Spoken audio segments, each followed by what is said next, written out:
Hello दोस्तों, मैं नए ब्लॉग में आप लोगों का फिर से स्वागत है। और दोस्तों, आज हमने बहुत ही बढ़िया शाम के स्नैक्स में टेस्टी और हेल्दी स्नैक्स बनाया है, वो भी बची हुई रोटियों से।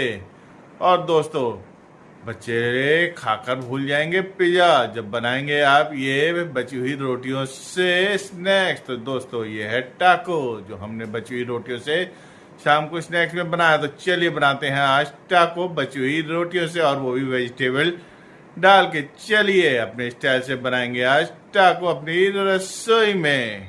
आज घर पर ही बनाएंगे टाको बची हुई रोटियों से। हमने शिमला मिर्च ले ली है, गाजर, पत्ता गोभी और साथ में लिया है पनीर, और लंबे लंबे स्लाइसेस में हम काट लेते हैं पहले सबसे शिमला मिर्च को। और शिमला मिर्च ली है हमने एक पूरी, और इधर शिमला मिर्च कट चुकी है, और इसलिए आधी लेंगे हम गाजर, और गाजर को भी लंबे लंबे पतले पतले स्लाइसेस में हम काट लेते हैं सबसे पहले।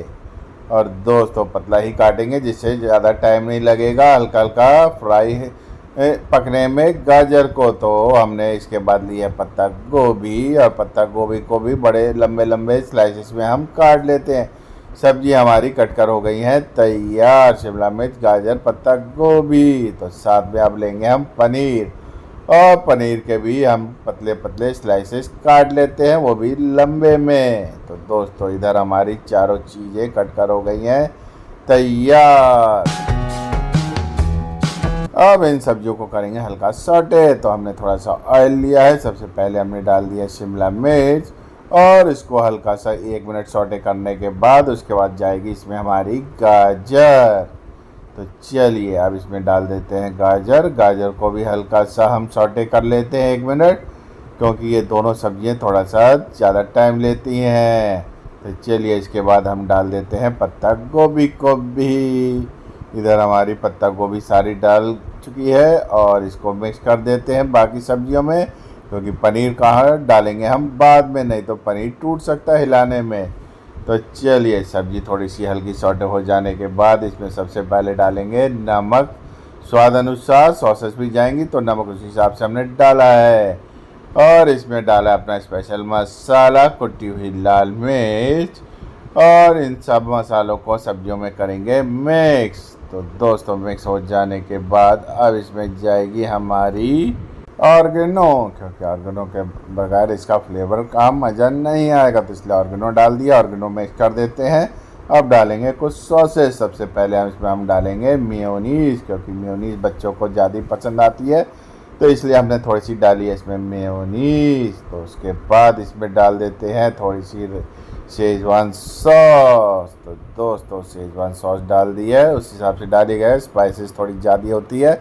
और इसमें थोड़ी हम डालेंगे रेड सॉस भी, क्योंकि ये भी थोड़ी स्पाइसेस होती है, तो इसीलिए हमने इसमें डाल दिया भर के केचप। तो दोस्तों, केचप पड़ जाने के बाद अब इसमें डालिए थोड़ी सी चिली सॉस भी। तो इन सबको बढ़िया सॉस तरीके से सब्जियों में करेंगे मिक्स। और सबसे आखिरी में जाएगा इसमें पनीर, क्योंकि पनीर हमने इसलिए पहले नहीं डाला है कि टूट जाता। तो चलिए पनीर को सब्जियों में मिक्स कर देते हैं, जिससे कि मसाले और सॉसेस पनीर पे बढ़िया तरीके से हो जाए कोट। और इसको हल्के हाथों से ही हम हिलाएंगे, और हिलाने के बाद अब गैस को कर देते हैं अब हम बंद, क्योंकि ये हमारी टाको की स्टफिंग बनकर हो गई है तैयार। तो देखिए कितनी बढ़िया स्टफिंग तैयार हो चुकी है।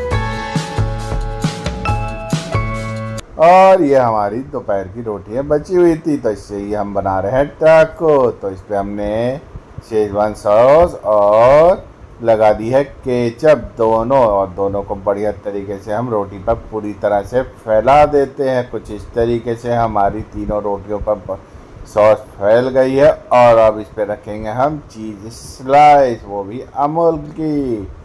तो हमने तीनों रोटियों पर रख दिए चीज़ स्लाइस, पूरी कुछ इस तरीके से रख दी है।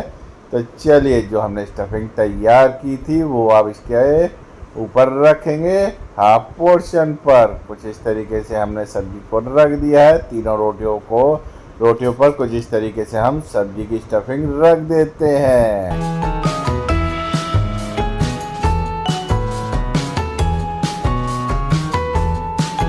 और दोस्तों हमारी तीनों रोटियों पर इस तरीके से स्टफिंग रखी गई है और एक स्लाइस हम पे और रह गई थी, तो हमने 3 पोर्शन उसके करे और सब्जियों के ऊपर अमूल की स्लाइस उसके ऊपर भी रख दी सब्जी के ऊपर, क्योंकि बच्चों को चीज़ तो वैसे ही थोड़ी और पसंद आती है। चलिए इसको अब इस तरीके से कर देंगे फोल्ड। ये हमारी हाफ रोटी बनकर हो गई है तैयार, वो भी टाको की। देखिए इस तरीके से हमने थोड़ा सा प्रेस कर दिया है और हल्के हाथों से हमने प्रेस किया है, जिससे कि हमारी सब्जी बाहर निकल कर ना आ जाए। तो चलिए अब हमने रख दिया है पैन और इस पर थोड़ा सा डाल दिया अमूल बटर, क्योंकि इसके ऊपर अब हम रोटियों को थोड़ा बढ़िया तरीके से सेकेंगे जब तक ये हल्की हल्की ब्राउनिश और थोड़ी सी क्रिस्पी ना हो जाए। तो चलिए पहली बार में हमारी ये 2 रोटियां आ गई हैं।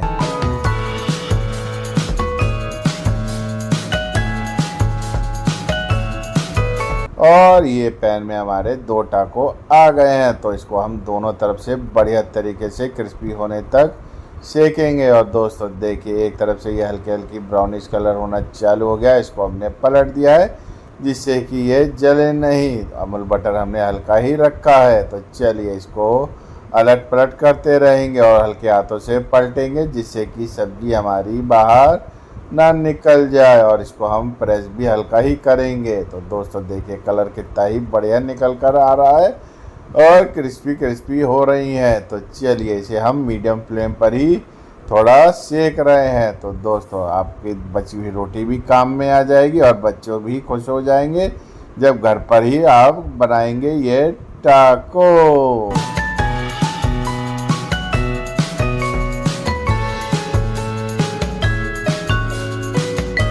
और ये पूरी तरह से रेडी हो गई है हमारी 2 टाको। तो चलिए अब इसको हम पैन से निकालते हैं अलग प्लेट पर, क्योंकि अब ये हमारी तैयार हो गई क्रिस्पी क्रिस्पी टाको। तो ये हमने अलग ट्रे पर रख लिया है। तो चलिए जो हमने तीसरा टाको तैयार किया था, थोड़ा सा हल्का बटर हमने पैन में डाल दिया है और इसको भी हम कर लेते हैं, जल्दी से पका लेते हैं और ये हमारे 3 टाको बनकर हो जाएंगे तैयार।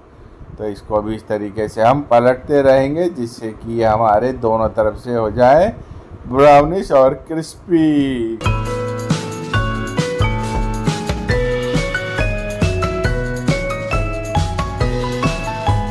और इधर ये भी हल्के हल्के दोनों तरफ से हो चुका है ब्राउन। अब इसको ज़्यादा नहीं 2 से 3 मिनट और लगेंगे पकने में और ये भी हमारी तैयार हो जाएगी टाको। तो चलिए ये भी रेडी हो चुकी है। अब करते हैं फटाफट प्लेटिंग। और दोस्तों ये देखिए हमारे 3 तैयार हो चुके टाको और ये हमने प्लेटिंग कर दी है, हल्की सी लगा दी है सॉस साइडों पे और थोड़ी सी हमने डाल दी है ऊपर पत्ता गोभी। तो दोस्तों ये आपकी गर्मा गर्म घर पर ही बनकर हो जाएगी टाको और डिमांड नहीं करेंगे बच्चे पिज़्ज़ा का। तो चलिए ब्लॉग को हम फिलहाल करते हैं यहीं पर एंड। चैनल पर नए हो तो सब्सक्राइब करना ना भूलिएगा।